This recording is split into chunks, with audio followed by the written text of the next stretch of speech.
This is the Fantasy Football Unlimited podcast with your host, Kevin Murray. Welcome to the Fantasy Football Unlimited podcast. On this episode, we've got an awesome guest for you to get to know from Fantasy Points. It's Kyle Menton. Welcome to the show, my man. Yeah, thank you, Kevin. Very excited to be here, and it's an honor to be a part of your podcast. Yeah, let's do it. Obviously, for listeners and viewers that aren't familiar with your work, what is your role over there at Fantasy Points? Yeah, I'm still relatively new, fresh to the game. Just started back in February of this year. Simple terms, I'm a content creator, kind of an overarching role. Do a little bit of everything article-wise, cover several different areas in fantasy football. I've had some content around Dynasty, Best Ball, Redraft. Hopefully, I get into Guillotine League content next year. Kind of just run my ideas ahead of our lead writer, Ryan Heath. He lets me know if he thinks it's good or not, and then, I go ahead and proceed. And then my big series so far this season has been a weekly trading guide series with Fantasy Points. So that's where I cover our top 50 rest of season players, put some trade outlooks, trade package examples, and kind of focus on one of my favorite parts of fantasy football, which is trading. Trading is a great aspect of fantasy. It's one of those things that I think it's always important, like from a league perspective, a commissioner's perspective, to do things to help enhance the trade activity in league, because obviously you want people engaged in a fantasy league, and trades definitely help that. It causes some excitement, little some emotions. There could obviously be some controversy sometimes in trades and controversy, but I think that's what makes fantasy fun. So that's awesome. Now from a consumer perspective, what do you love about Fantasy Points? What do you think that it is that people love and enjoy most about Fantasy Points? I'm going to try to sound non-biased here, but I truly believe that Fantasy Points has the most in-depth and high-quality content in the industry right now. And that's, largely thanks to Ryan Heath and Scott Barrett. I think we have content for every kind of fantasy football enthusiast. And that could be something, very hyper-specific. Could be something at the macro level, just looking how the game evolves every year. And on top of that, I think we have the most robust data suite. It gives you access to pretty much any stat imaginable, however specific it may be. For example, would be like if you wanted to know which RBs have the highest, explosive run rate, when seeing between 2 and 3 yards before contact per attempt. So a crazy specific stat. We have that.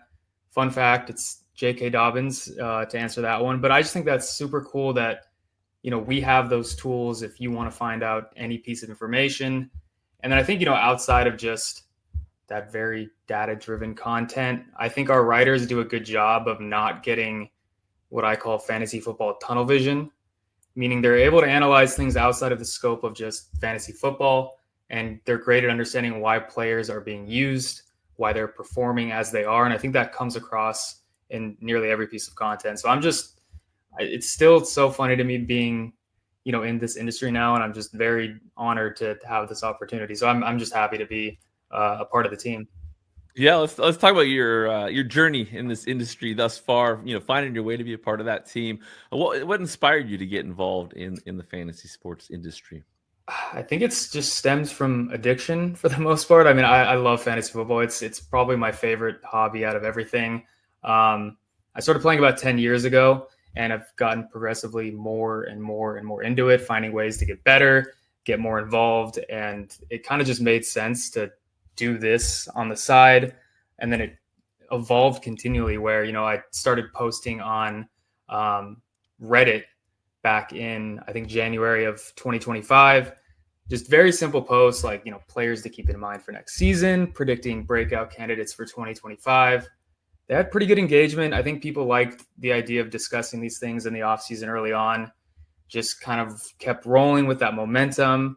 I created like a versus series where I pit 2 players that I thought might have similar ADPs, took a deep dive at all of their stats and tried to predict, who's going to perform better.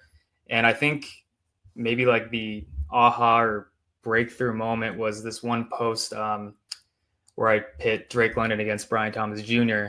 And it blew up a little bit on Reddit. And I remember seeing, comments from guys like, Andrew Cooper in the Stack League, kind of giving my flowers. And then, Jeremy from, the subreddit as a moderator. And eventually Ryan Heath messaged me directly.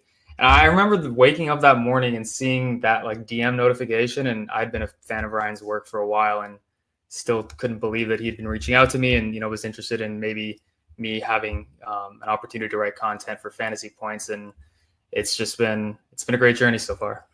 That's awesome. I love hearing stories about how talent is discovered in the fantasy space. So many people out there doing a ton of work in the community, trying to find opportunity, and it takes effort and right place, right time. But obviously, it takes good work to get noticed. So that's awesome to hear that. What's been the most rewarding part of this journey so far for you? Without a doubt, I'd say that the positive feedback that I would get from followers, or just even an appreciative comment on any post. Someone saying, "Oh, this is quality work," or this helped me with a matchup this week. I get a lot of messages from my followers saying that my content has been useful to them this season. That's pretty much all I was looking for when I started this, was having the opportunity to help other people win. I just think it's such a cool community, especially on Reddit as an example. And then all that added time researching and creating content has also helped me in my leagues as well. So kind of an added bonus that I'm not going to complain about. But yeah, just the community is phenomenal, and I've enjoyed every second of it. I love that. Yeah, a lot of people are that way, where they put in the work, whether they're in the industry doing content or not. So they might as well get involved in the space, right? But obviously, it comes from a passion for fantasy sports. You mentioned that you discovered it, a decade ago, and it's been a huge part of your life since then. What's the timeline of that? Like, when did you discover fantasy sports, and then where did it go from there? I think I was a sophomore in college, so I went to SDSU. I currently live in San Diego. My roommates at the time had added me to their league. I think it was maybe back in 2015 or 2016. Didn't do very well in my first season. I do remember that. I think the only highlight of my season was maybe having Jonathan Stewart at the tail end of his career. A little career resurgence, but just the kind of the idea of having this now added interest into every single football game, following players I might not have ever cared about outside my favorite team, and the addiction, I guess, to wanting to win, beat your friends, the trash talk, just everything about it kind of got me hooked right away.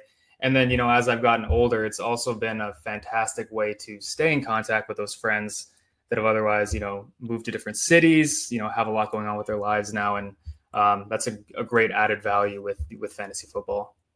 Yeah, I think that, most people that fall deep in love with fantasy, it's that league experience, it's the friends, it's the connections. Obviously, it's the competition and the fun with it, but there's so much value to a fantasy football league.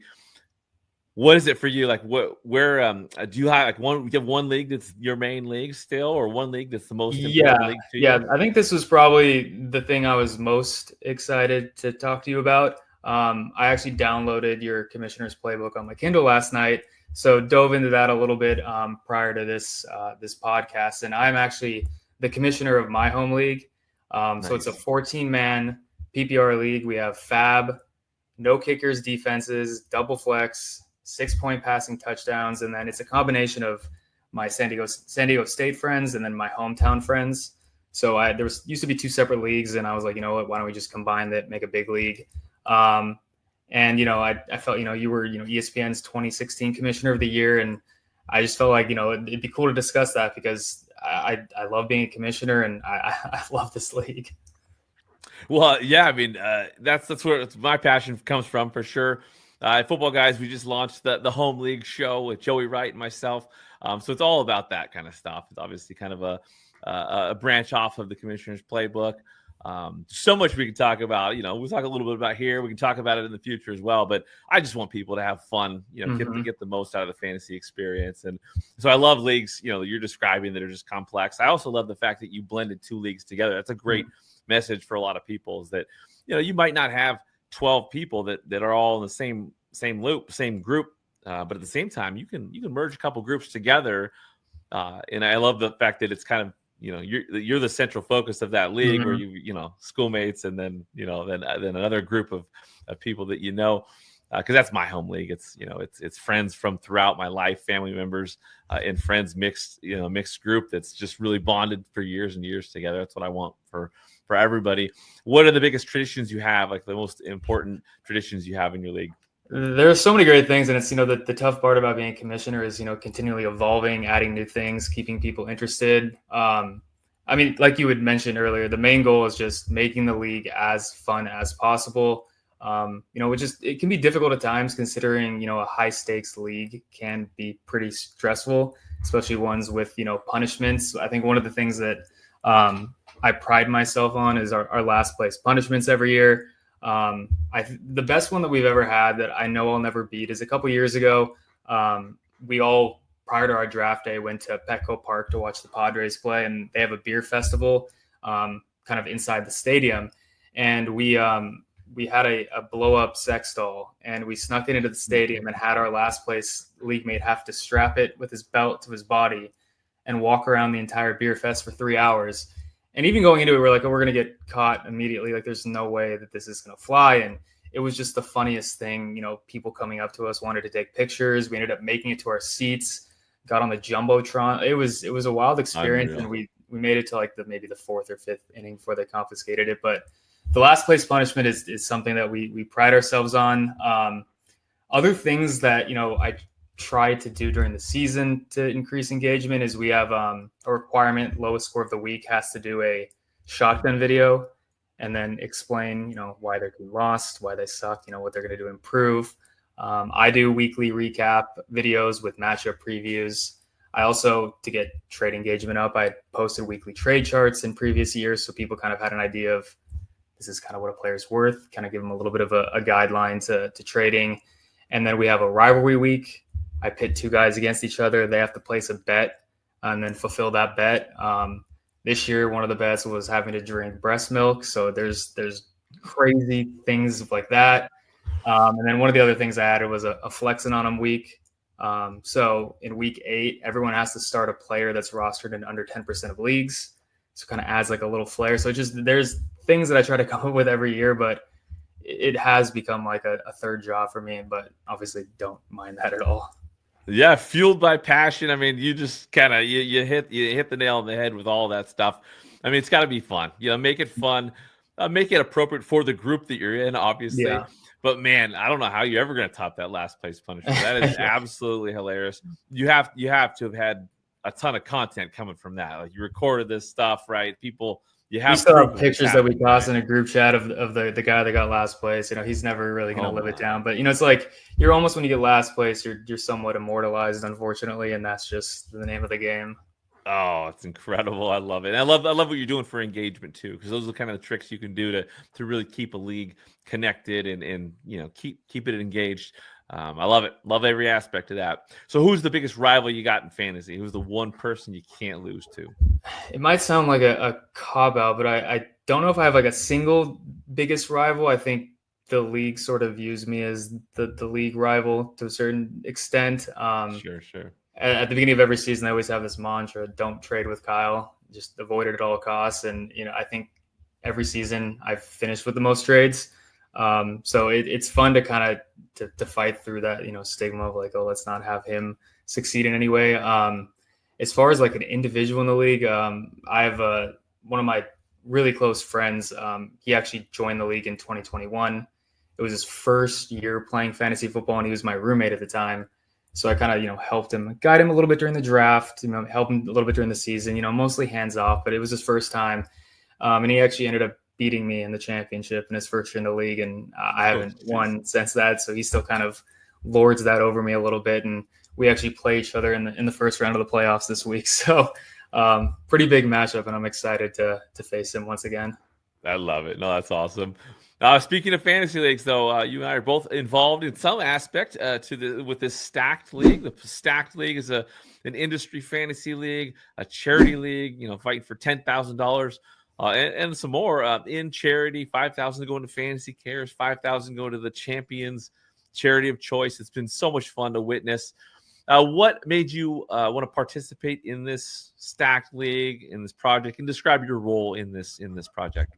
Yeah, I think I was pretty much interested right away when Jeremy had reached out to me with the idea, and I thought it was awesome. I'm surprised that it hadn't been done before, as far as I know. Having the chance for this close-up look at some of the best fantasy football experts in the industry pitted against each other, just too cool to pass up. And then you add in the money to charity on top of it, and it was a no-brainer. And it's been very competitive, which is phenomenal. I think it's been a tight race in the middle of the pack for the most of the season. No one was ever really out of it at any point. And as far as my role is, kind of an on-field reporter, it was doing kind of analysis of the draft and then, weekly recaps and previews. So just looking at, some of the decisions that, our experts had made, to get to where they're at. And then, also getting a lot of quotes from them. So, Jeremy and I kind of came up with some questions to ask them each week, things that our followers and any fantasy football gamers could gain, extra insight from. And, it's funny, been playing for 10 years, I think I have all these, tricks up my sleeve, and I've seen it all. And some of the answers that they gave were things that I had not even thought of to do to kind of gain an edge. So I still learned things, which I thought was super cool. So I think just overall, it was massively successful, and there was a lot of value to be gained from our experts. And it's so much activity. I mean, they were so active on the waiver wire, active in trades. I mean, people are fighting, competing. And like you mentioned, from top to bottom, there's been kind of a battle. It's been a battle to get out of last place. There's been a battle to break through and make the playoffs from that middle pack.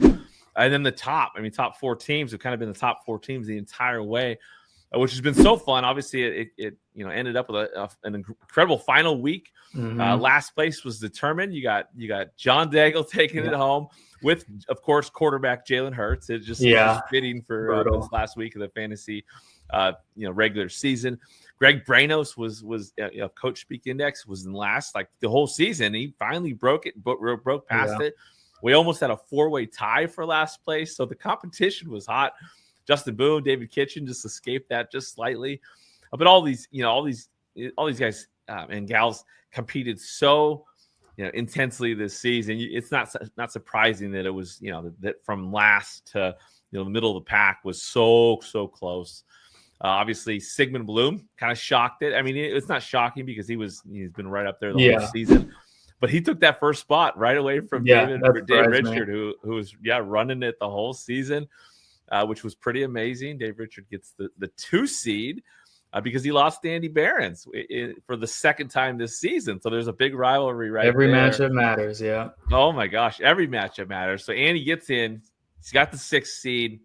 He holds off Andrew Cooper and Jake Seeley, and now here we are. It's playoff time. That leaves us with 2 big matchups for week 1 of the playoffs.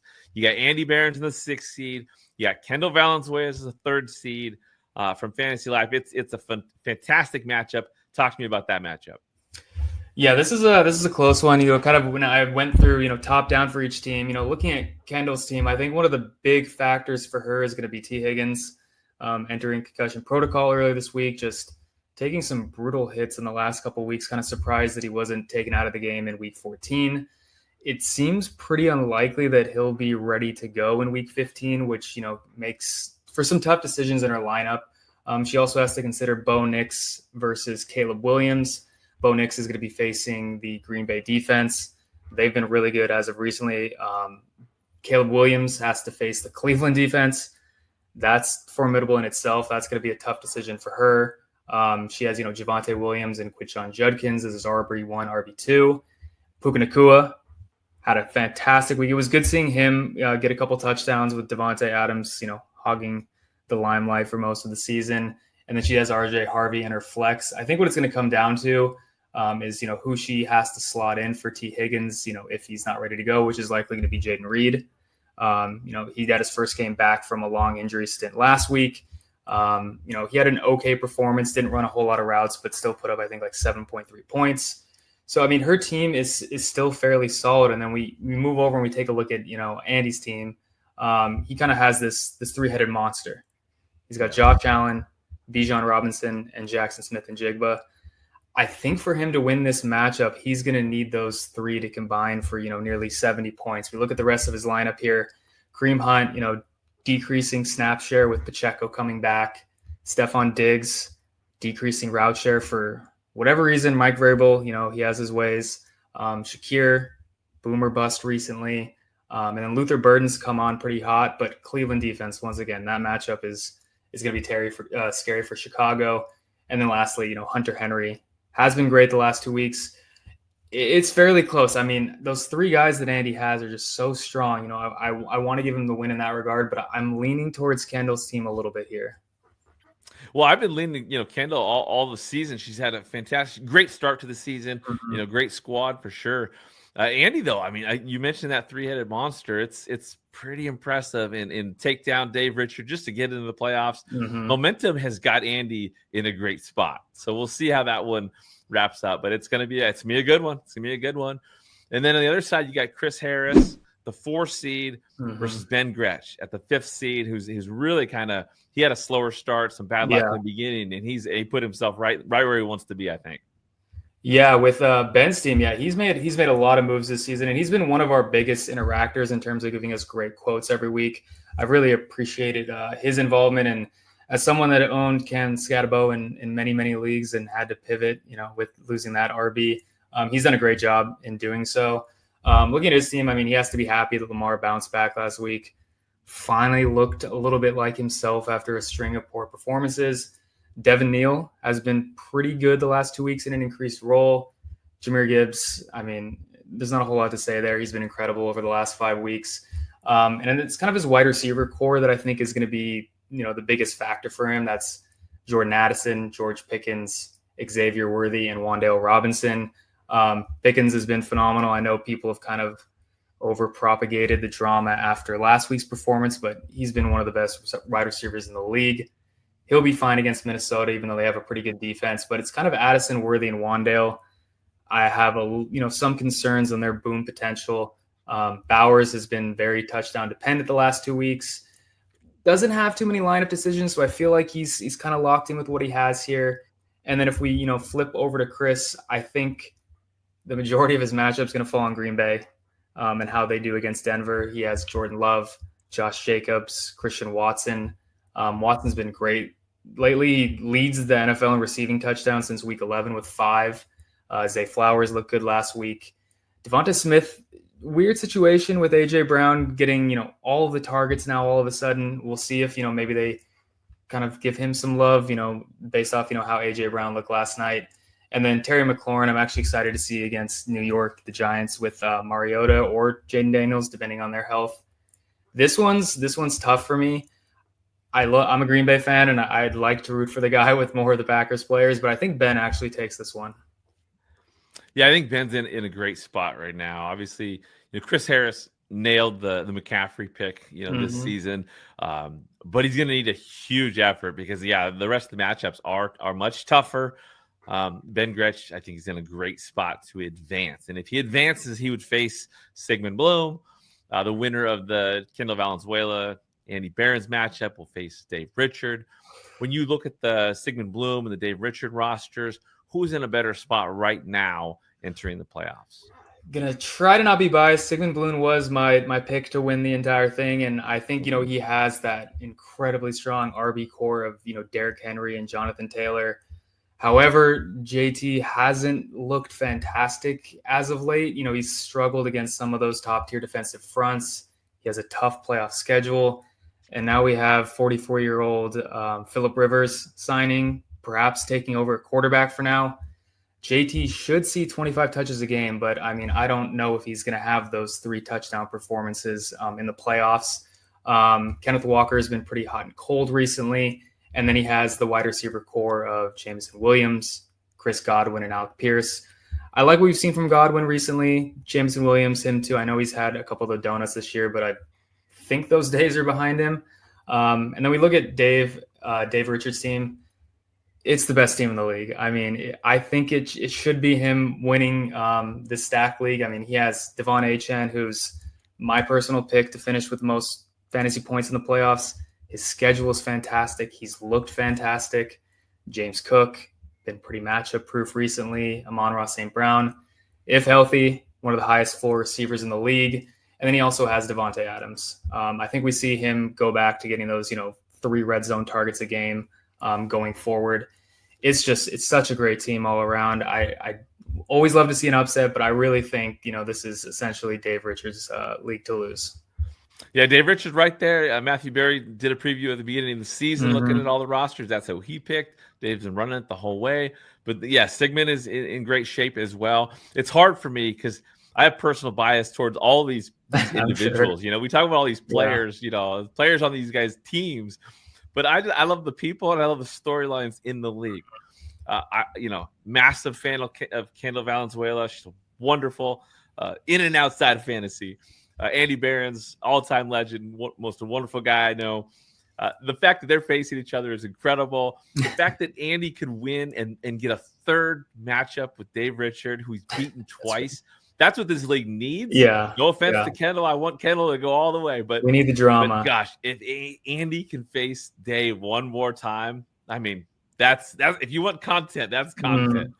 And then, you got Sigmund Bloom, football guys, legend, fantasy industry legend. Then he could host Ben Gretsch potentially in this matchup. Ben Gretsch is a Seattle guy. I want Ben Gretsch to go all the way. But I love Sig. I got to have Sig go all the way. So I love the storylines. Again, Chris Harris, wonderful.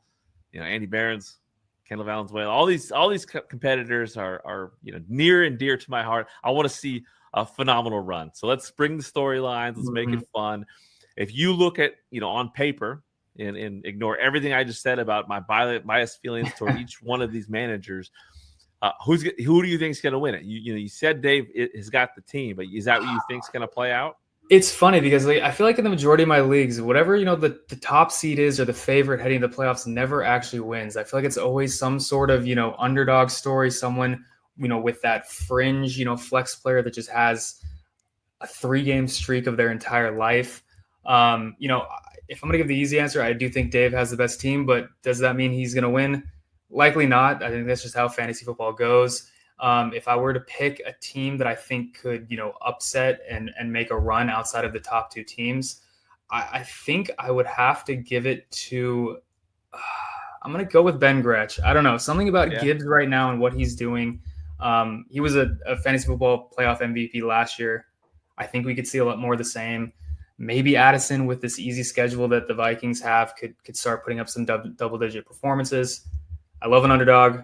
I'm going to go ahead and throw my hat in for a dark horse with Ben.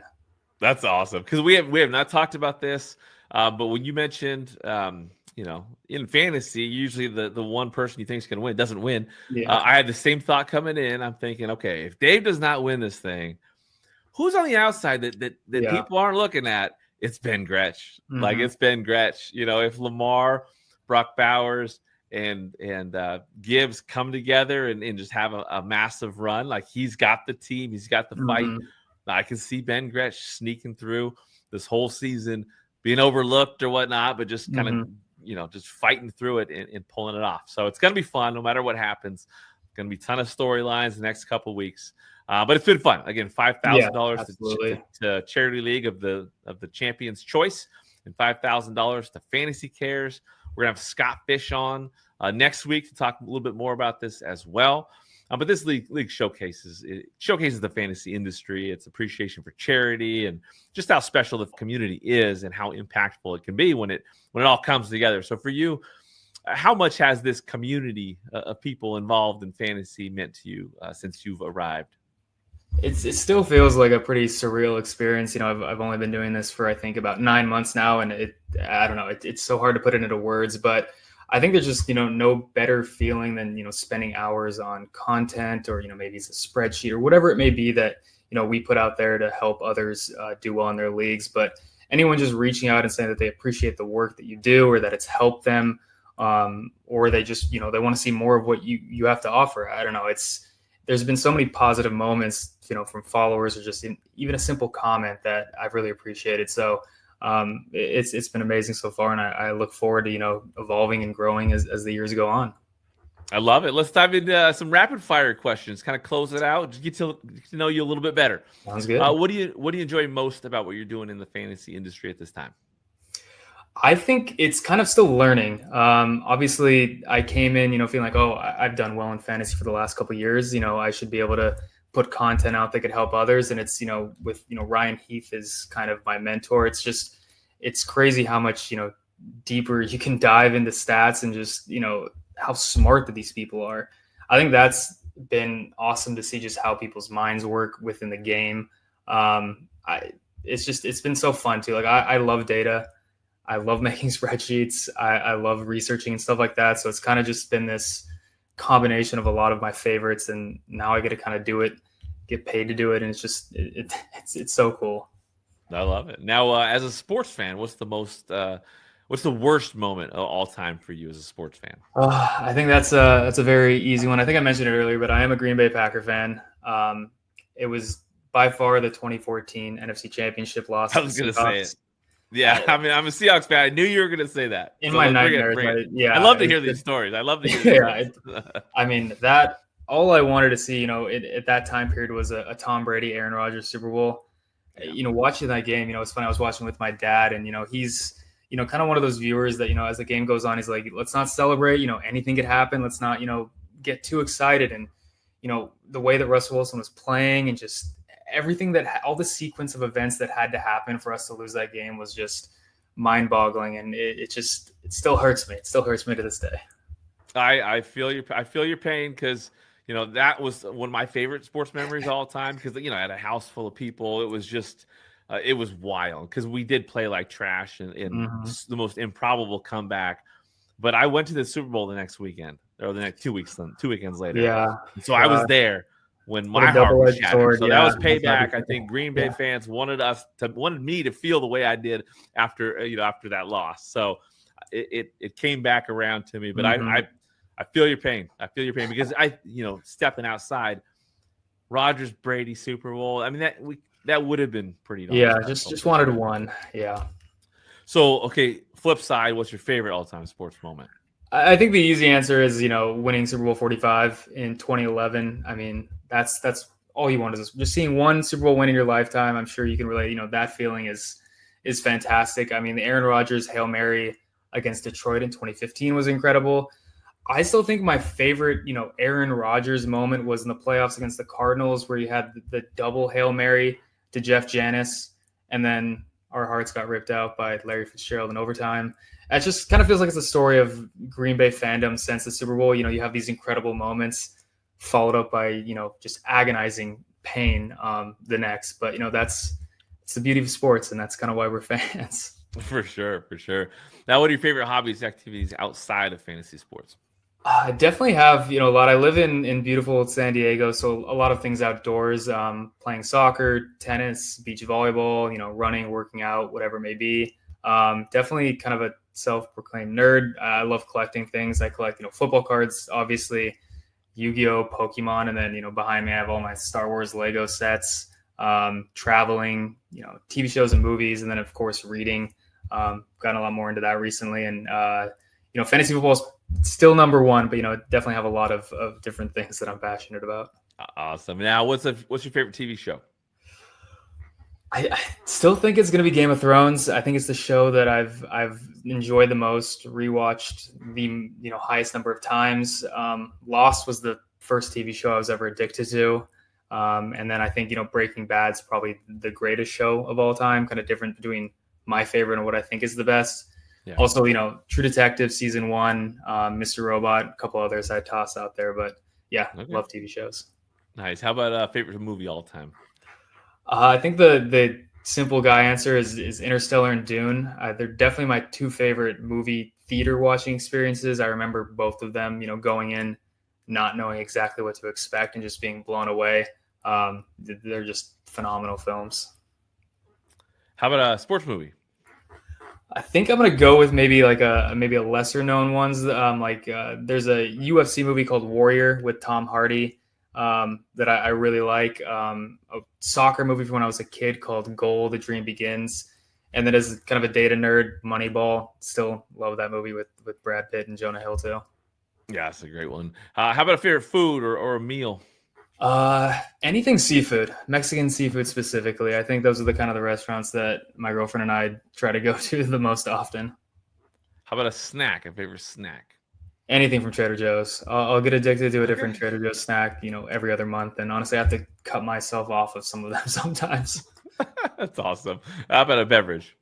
Beverage. I'm gonna go with maybe like a cocktail, like any sort of cocktail with mezcal. It could be like a mezcal old fashioned. It could be a mezcalita, and then recently like lychee drinks. Usually they have like Asian lychee soju drinks. Been liking those for whatever reason recently. Okay. How about a favorite artist or band or musician? I like house music a lot. Living in San Diego, there's a lot of like house music festivals here. There's artists like Fred again, who's pretty popular right now, but my girlfriend actually forced me to get into country music recently, which I had always said I would never like. It's kind of funny because I do enjoy it now. And my favorite country artist is Sam Barber. Okay. How about a favorite vacation you've been on? That is definitely an easier one. 2 years ago, my girlfriend and I went on a 5-week trip to Europe. Nice. So we stopped at, I think it was like 9 places. We went to Madrid, Barcelona, Munich, Prague, Croatia, Greece, and then we ended the trip at my best friend's wedding in central Italy. So probably the best trip that I'll ever go on. Still think about it every day. It was phenomenal. Yeah, I mean 5 weeks. Yeah, hard to beat that one. Yeah, yeah. You can continue to strive for that, but that'll be harder to beat. But if you could, what's your number one bucket list travel destination? Still probably Japan or somewhere in Asia. Hoping to get that on the books maybe in 2027. Always been something I think I've wanted to do to see that culture. So fingers crossed. Hopefully it happens in the next 2 years. But I've already been to some cool places, so I'm very happy for those opportunities already. Awesome. No, yeah, I think we're targeting Japan 2027 as well. So maybe I'll see you there. Yeah, who knows? Awesome. No, great answers for sure. Now, as we wrap things up, any more thoughts on the Stacked League? I hope this is a continued thing, and I love the competitiveness of it. I love seeing what these experts do, and it's funny, like every day, checking my phone and you get another waiver wire notification, just seeing them grinding even on Friday and Saturdays is always so funny. I wish all of them the best of the luck in the playoffs. This is a very stressful 3 weeks for everybody. There's going to be a lot of highs, a lot of lows. Hoping for a very dramatic finish here, and I think we might get one. But overall, just very happy to be a part of this league and this opportunity, and I think it's been massively successful in its first year. I love it. Now, speaking of some of the gratitude you're sharing there, what are you most grateful for at this time? Just this opportunity. I think just even getting opportunities like the Stack League, being able to do something that you genuinely enjoy, and either getting paid for it or just getting positive feedback is so nice. I don't think everyone has that sort of opportunity to do something that they truly love, and hopefully maybe either make a living off of it or just spend your time pursuing your passion. So every step of the way I've enjoyed thoroughly. Awesome. Can you name some of the people that have had a big impact on you thus far in the fantasy community? Yeah, I think the two is obviously Jeremy, who helped start the Stack League. I mean, he's been a supporter of my work, I think, since pretty much day one. With the Reddit post, he was someone that was in the comments, either giving me praise or just being, grateful that I was putting out content for the community to help them do better in their leagues. And then, of course, Ryan Heath from Fantasy Points, our lead writer, he, kind of discovered me and to a certain degree is my mentor with a lot of my content. And I think he's one of the smartest minds that we have in the industry. And I'm just grateful to kind of learn from him and grow. Awesome. Can you tell the listeners and viewers where they can find your work? Yes. So you can find me at fantasypoints.com. I have articles on there. I also have a Twitter account, Kyle M_FF. I'll go ahead and I'll post, trade charts on there during the season, some of my content there as well. Any interesting stats. And then Kion Fantasy Football on Reddit. That's kind of where the majority of my content is. I have a content hub on my page. You can kind of see any of my trade charts, any articles that I've done over there for free. And then hopefully, expanding and in 2026, maybe getting TikTok up and running and putting video content out as well is kind of something on my list as well. Awesome. Well, thanks for joining me, Kyle. I can't wait to see how this league turns out, and best of luck to you moving forward. Look forward to see you next time our paths cross. Yeah, thank you, Kevin. I really appreciate it and honored to be a part of the show. Thank you for listening to the Fantasy Football Unlimited podcast. Until next time, Be sure to follow and subscribe to all of FFU's social media accounts for daily content.